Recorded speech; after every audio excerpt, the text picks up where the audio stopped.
What's up, YouTube? Red Zone 101, God bless and peace. Hey guys, want to talk to you about a video that I saw.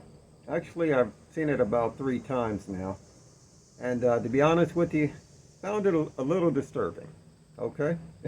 Now granted, the guy that did the video seemed like a nice guy, but I gotta just say that there's a lot of things in the video he said that I had an issue with and I found quite disturbing. The name of the video, you might want to check it out, is called Why Less Lethal Tools Are Not for Civilians.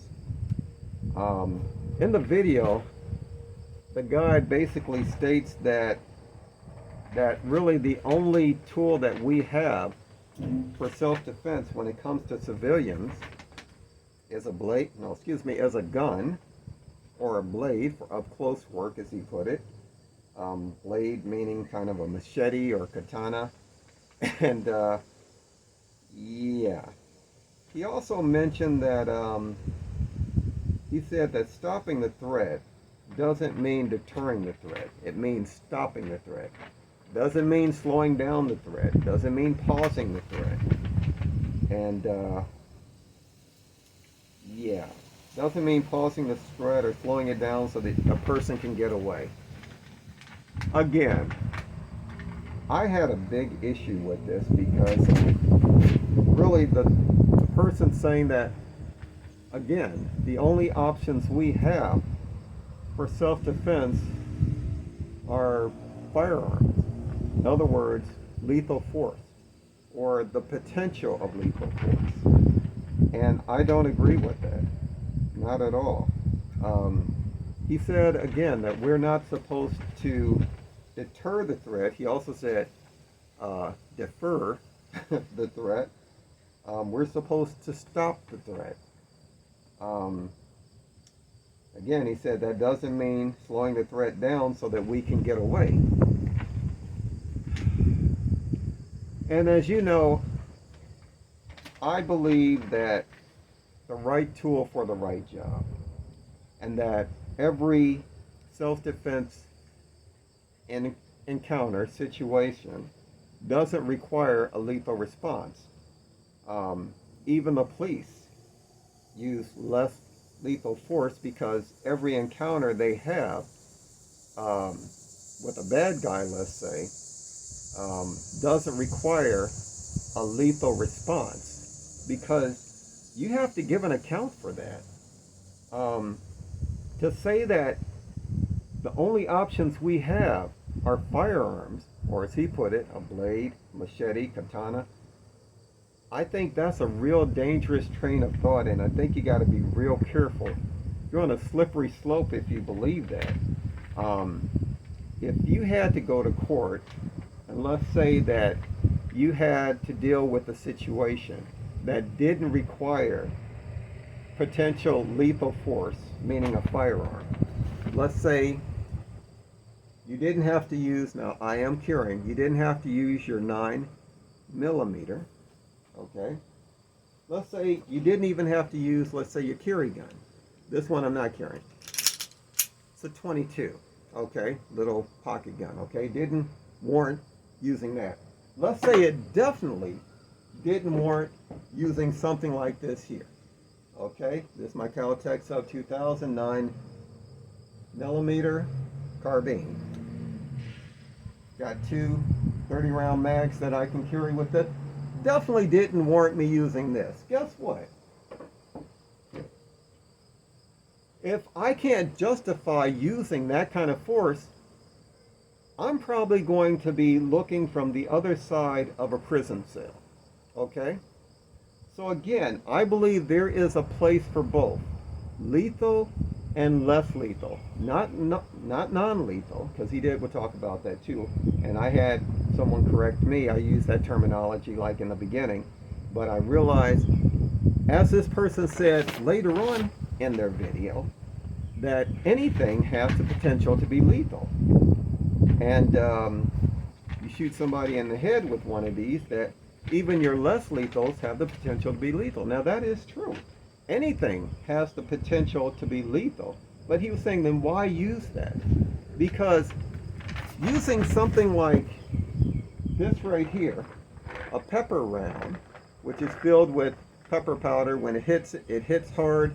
You got that impact, but also that pepper that's going to blind you, that's going to cause breathing problems, like what have you, you know, or else let's say you use a kinetic round, okay? Anything has the potential to be lethal, but those are going to be a lot lethal than if you use a firearm. Even something like a 22. 22s are designed for penetration.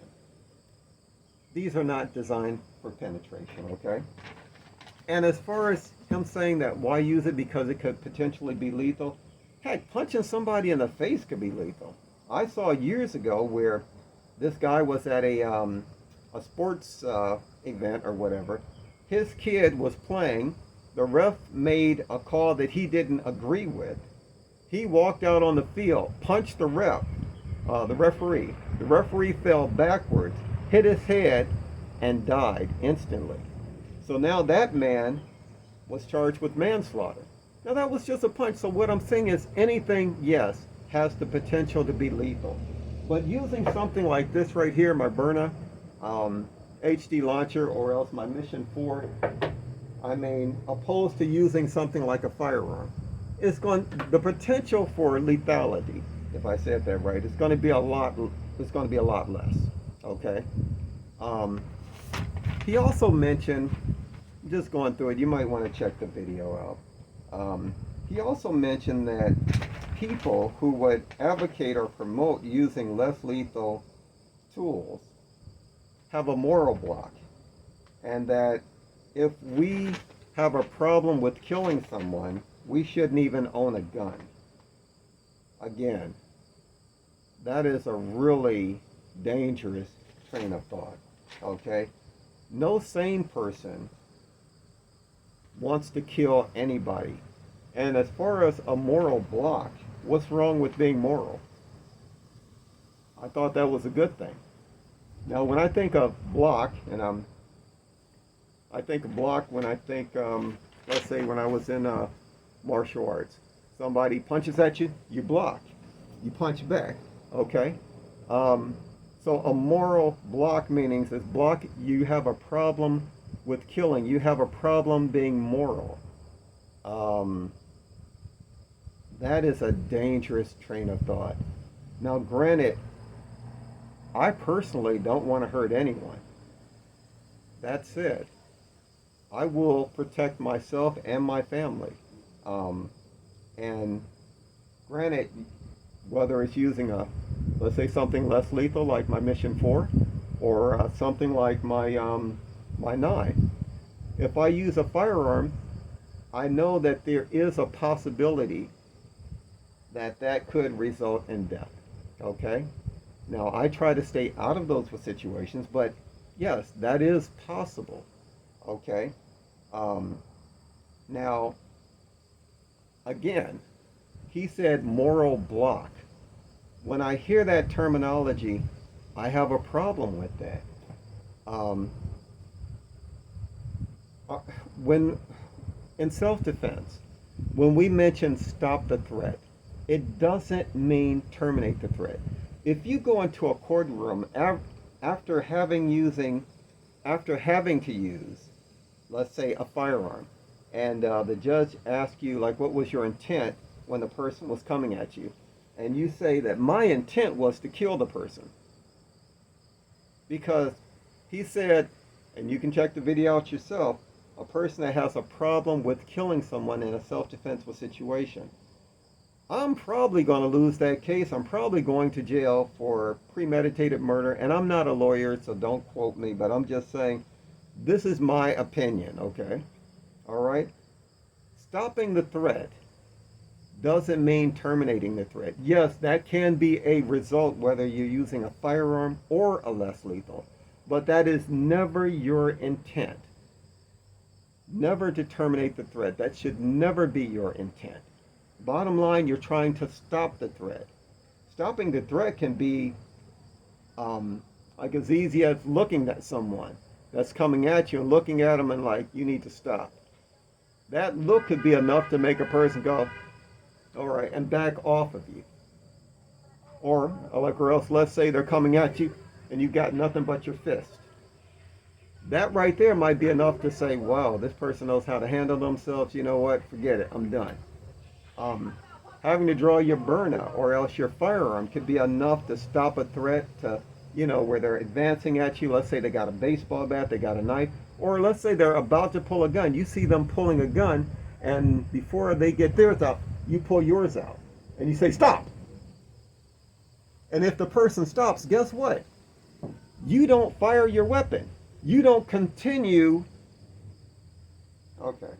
Again, when I saw this video, I just had to address a few things I saw in it that I thought were really, as I said earlier, disturbing. It's a disturbing train of thought here to think that the only thing we have as civilians to use for self-defense would be a firearm. Don't get me wrong, I'm very pro Second Amendment, and I have firearms for self-defense, but also I have less lethals. And I pray that I always make a wise decision on when or when not to use either one. Anyway, guys, there's more that were said here. You can check out the video and let me know what you think. I personally promote the use of less lethals. Not everyone's comfortable with a firearm, and I get it. I get it. I've been training with firearms for about 40 years, 35 to 40 years, more like 40. So I'm very comfortable with them, but I'm also very comfortable with my less lethals. It's all about knowing the pros and cons of both you're about to use, whether it's less lethal or else whether it's a firearm, okay? And knowing what you're using, knowing how to use it, the strengths, the weaknesses of it, and as I said, knowing when to use it and when not to use it. So again, you might want to check out the video. But I checked it out. I've seen it about 3 times, and those things really had me concerned. A gun is not the answer to every self-defense situation, okay? Especially when it's not appropriate, when it's not warranted, when it's not the right tool to use. You could see some serious legal ramifications if you do it. And the same thing with your less lethals also. But knowing when to use either one, that's what it really comes down to. Again, police, if they go into an active shooter situation, they don't take less lethals. They take their ARs. They take their MP5s, they take their Glocks, they take their shotguns, okay? Because at that point, that warrants a lethal response. This person is an active shooter, they're trying to kill people. So I have to use deadly force to stop this person. But if it's some person who's drunk and he's got a chair and he's waving it at people, he's trying to hit people, that's not the time maybe to use a shotgun, not the time to use an AR. Maybe that's the time to use your taser, or to use a beanbag, or to use something less lethal, like maybe one of your pepper rounds or whatever. You get what I'm saying. The right tool for the right job. And that's whether it's something like a firearm, or whether it's something less lethal like you're burning. Anyway, that's just my opinion. You let me know what you think. I appreciate you guys watching. And anyway, hey guys, I hope you're doing well out there. Those of you that been affected again by this rough weather, my prayers, they go out for you, go out to you. Stay strong, be careful. Hopefully things are going to get better. You hang in there. As always, God bless and peace. Take care.